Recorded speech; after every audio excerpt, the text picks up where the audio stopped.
দেখছেন সবার খবর, সবার নজর, বার্তা এক নজর।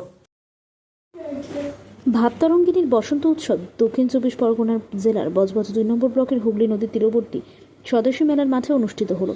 প্রায় ২০০ জন ছাত্রছাত্রী নিয়ে ভাবতরঙ্গিনী নৃত্য প্রতিষ্ঠানের বসন্ত উৎসব। এই উৎসব অষ্টম বর্ষে পা দিল। উৎসব শুরু হয় গঙ্গা আরতির মধ্যে দিয়ে।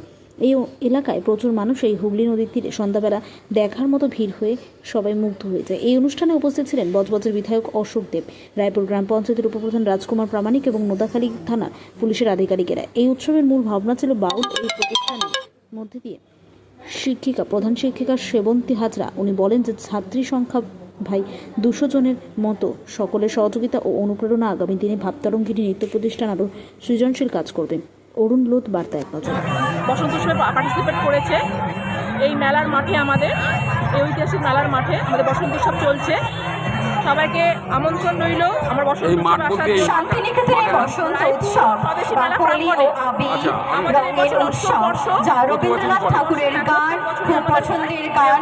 ওরে গৃহবাসী ফুল তার ফুল দিয়ে আমরা আমাদের এই সুন্দর অনুষ্ঠানের সূচনা করেছিলাম।